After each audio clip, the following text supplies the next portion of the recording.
Genesis chapter 43. The famine was severe in the land, and when they had eaten all the grain that they brought from Egypt, their father said to them, "Go back and buy us a little food." Judah said to him, "The man was absolutely serious when he said, 'You may not see me again without your brother with you. If you agree to send our brother with us, then we will go down and buy you food. But if you don't agree to send him, then we can't go down, because the man said to us, "You may not see me again without your brother with you." Israel said, "Why have you caused me such pain by telling the man you had another brother?" They said, "The man asked us pointedly about our family. 'Is your father still alive? Do you have a brother?' So we told him just what we've said." How were we to know he'd say, "Bring your brother down here"? Judah said to his father Israel, "Send the young man with me. Let's get ready to leave so that we can stay alive and not die. We, you, and our children. I will guarantee his safety. You can hold me responsible. If I don't bring him back to you and place him here in front of you, it will be my fault forever. If we hadn't waited so long, we would have returned twice by now." Their father Israel said to them, "If it has to be, then do this. Take in your bags some of the land's choice produce and bring it down to the man as a gift. A little medicinal resin, a little honey, gum, resin, pistachios, and almonds. Take twice as much silver with you, and take back the silver returned in the top of your sacks. It might have been a mistake, and take your brother, get ready, and go back to the man. May God Almighty make the man compassionate toward you, so that he may send back your other brother and Benjamin with you.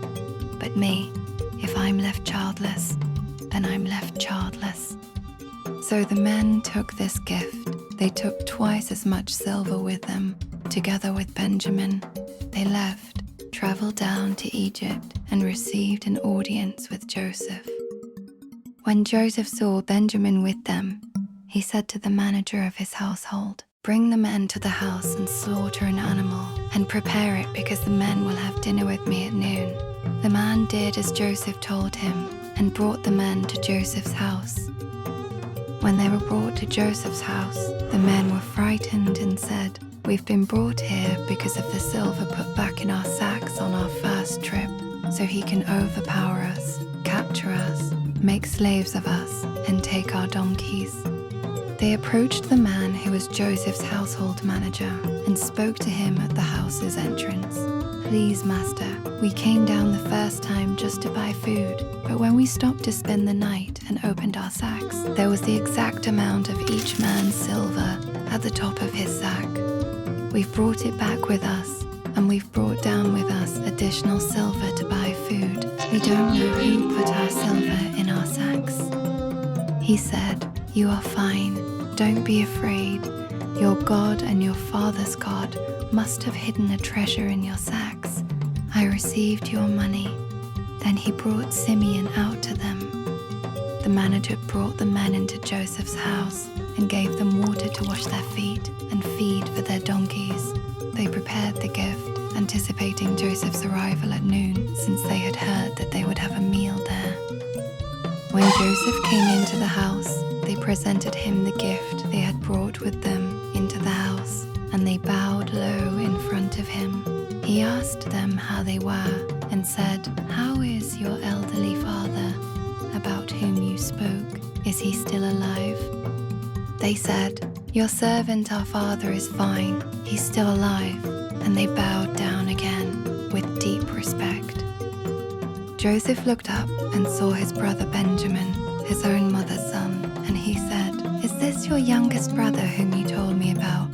God be gracious to you, my son." Joseph's feelings for his brother were so strong.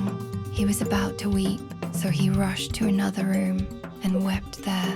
He washed his face, came back, pulled himself together, and said, "Set out the dinner." So they set out his food by himself, their food by themselves, and the Egyptians who ate with him by themselves, because Egyptians don't allow themselves to eat with Hebrews. The Egyptians think it beneath their dignity. They were seated in front of him from the oldest to the youngest in their exact birth order, and the men looked at each other with amazement.